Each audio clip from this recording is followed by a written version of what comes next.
Hey guys, Ramsey here. Tonight we've got a quick intro video on a fragrance from the house of Agar, and it's called Cuir Chypre. So I just thought I would, start doing these nighttime videos on some of these samples that, I don't want really just sitting around and building dust, but I don't want to wear it as my scent of the day either because I don't have enough juice, or like with these oils I mentioned before, I really like to spray my fragrance. So this is the third Agar video that I've done. The first two were actually sprayable samples. So this one's an actual oil, and I applied this, I don't know, an hour ago. You can still maybe see it just sitting at the top of my skin. And this is actually my most favorite of the three from the house of Agar. So it came out about a decade ago, 10 years ago, and it's called Cuir Chypre. The notes are bergamot, rose, Indian oud, gaiac wood, patchouli, and oak moss. And I definitely get that citrus bergamot. It seems to last too. The citruses, maybe because it's an oil, but they seem to really last on my skin. It's only been on my skin for an hour, maybe an hour and 15 minutes now. But I can immediately tell you this is one of my favorites. Before I looked at the note tree, I got oud, and this deep, woody, almost like library smell. Have you ever heard some people describe oud as like old library books? This fragrance does that for me because, so I live in Texas. There's no basements in Texas because the clay is actually too hard to dig into. It's too expensive for companies to try to make basements here. Even though it'd be great to have basements in Tornado Alley, but we don't have them.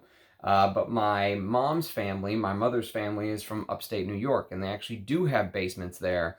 And my grandma had this basement of a house that she had lived in for, I don't know, 50 years, a long time, forever. She was in that house forever.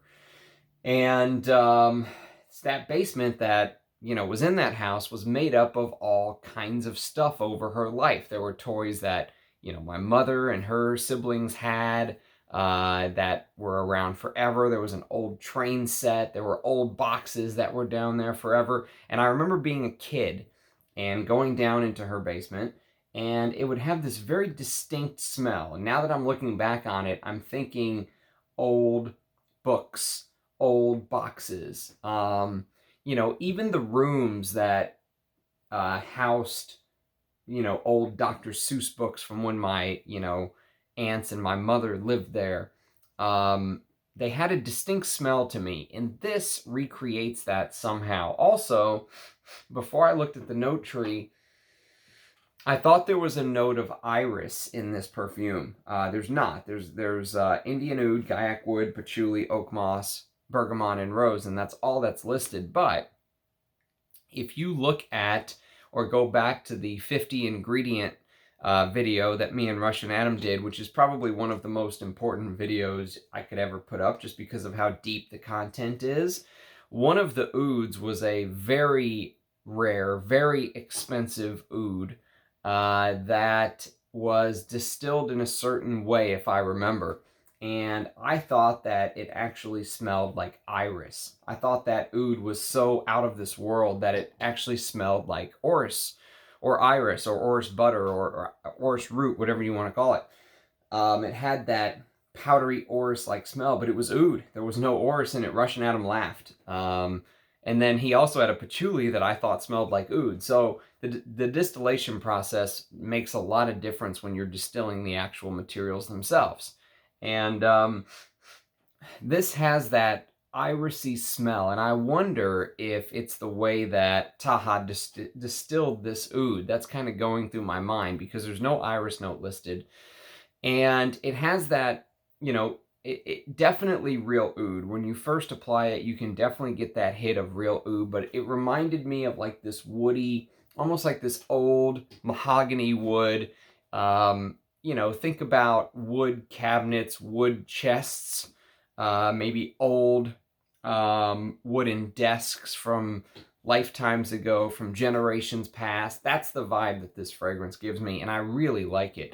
I have to say, I like my fragrances more animalic. I like my oud more animalic. I like my oud more barnyard. For Indian oud, there is almost no skank here. And I understand that's Taha's style, but it's not mine. I prefer more dirtiness to my fragrances, more innuendo, if you will. This doesn't have that. This is very clean. You know, this is for someone that wants to wear an oud, but they don't like the dirty facets of it because it's been completely stripped out. But if you like woody fragrances, if you like fragrances like Creed's Royal Oud, which probably should have been called Creed's Royal Cedar because it's a big cedar wood fragrance, test this. This is like a real oud version of, you know, Creed Royal Oud, which is more Western oud, which basically means embellished oud is basically the way I would describe it. But, you know, these are limited. They're limited batches, obviously. I think Taha subscribes to the Russian Atom tree, or I should say Russian Atom subscribes to the Taha tree of way of doing things, because I think Taha was the one that talked Russian Atom into doing his brand, basically making it what it was, doing it the way that he's doing it. And so the batches are limited, you know, once it's gone kind of thing, and that's it. And they go find more oud and make another batch, and then once it's gone, it's gone. And so this came out a decade ago, this Cuir Chypre. So you might have a hard time finding or sampling this from Agar Aura, but if you do get a chance, I would love to know your thoughts. I'd love to know if you also get that woodiness. I think the woodiness is probably going to be the easiest thing to get, that almost like rotting wood, but not almost in an attractive way, not in a disgusting, off-putting rotting wood way, but almost like in an attractive way. It reminded me of my childhood, you know, good memories with my grandmother, who's no longer with us. And you know, that's a powerful thing. That's a moving thing. It's fragrances like that move you to have those kind of emotions mean something. So of the three that I've tried, which was Oud, Lubani, Agar, Parisian, and now Cuir Chypre, this is my favorite by far. And it also happens to be the oil.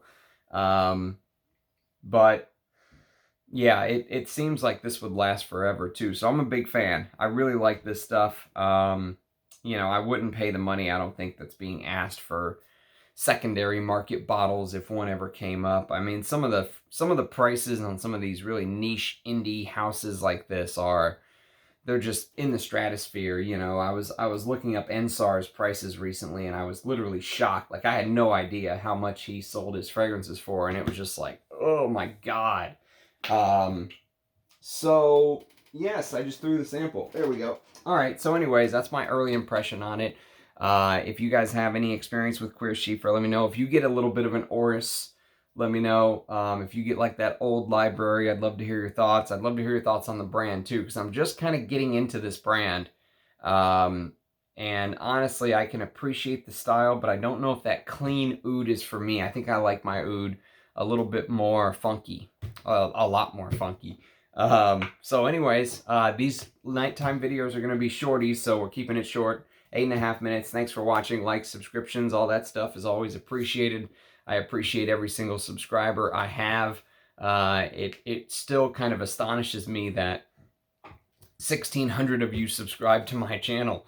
But it is very much appreciated, and I'm very honored and blessed, and I hope you guys get something out of this content. So cheers, guys. See you again tomorrow. Bye now.